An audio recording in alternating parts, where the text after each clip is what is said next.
Hello everyone, my name is Earl Knight, your expert realtor, and today we're going to be discussing what are closing costs. So much so frequently, or should I say frequently, I get asked all the time, what are closing costs and how are they determined?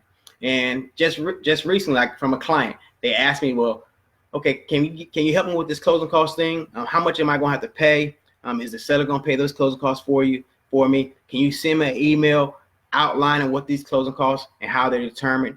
So I thought it would be great to share this information with you on today. Again, my name is Earl Knight, your expert realtor. If you're just tuning in, I've been licensed now for over 18 years, licensed in the state of Florida, also in the state of Georgia, and I love sharing great information and tips. If there's something in the future that you'd like to hear from me, please, in the post, I'll put my contact information as well as the free housing guide where you can get for absolutely free. If you never purchased a home and want to refresh on how to purchase a home, and share with me any tips, anything, information that you would like to know.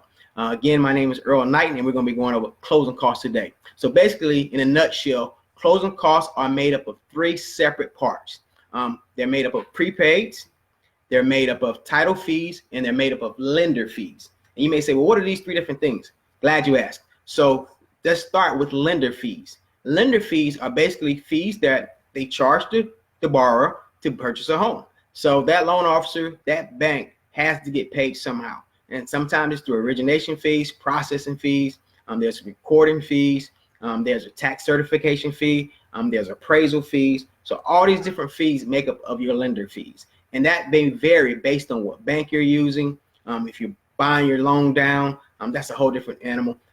So in a nutshell, those are your lender fees. They're made up of different components that each bank may charge to actually produce and do your loan. The next one that I like to cover will be your title fees. And title fees is very important because they connect and work with your lender in order to put all your paperwork together so that way you close on time. So the lender processes and gets the paperwork together. They send it to the title company. The title company now prepares it. So when you sit down and close, guess where you do all your signing at. And in Florida, it's called a title company. In Georgia, it's called attorneys, because every state is different on who's allowed to prepare that paperwork for you.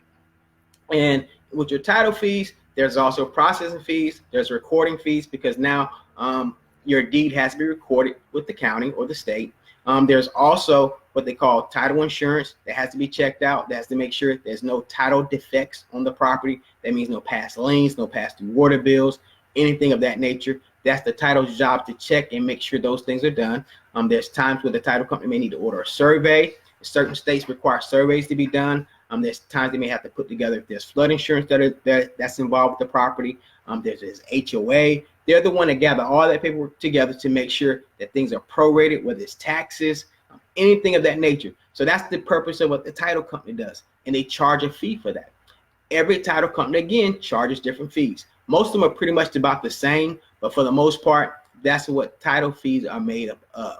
Now, the last but not least thing that most people consider closing costs, which are not necessarily closing costs, but we're going to include it today because the public really doesn't know, is called escrows. And escrows are your prepaids and your homeowner's insurance, or should I say your taxes and your homeowner's insurance, which becomes your prepaids.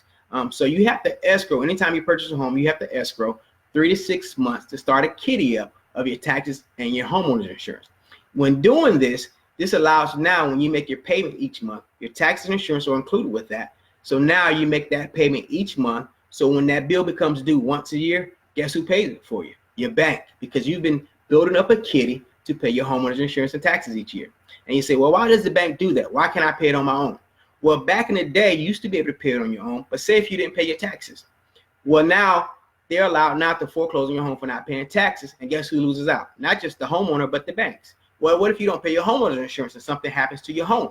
Well, the bank loses out because now you walk away from the home. So now they ensure that as long as you have a loan on the property, that now you must pay an escrow of your taxes and homeowner's insurance. Not only that, 1 year of homeowner's insurance must always be paid up front. And that's paid at closing. So you're not paying it out of pocket. The only thing that you pay out of pocket up front is if you require flood insurance. So that's also paid up front.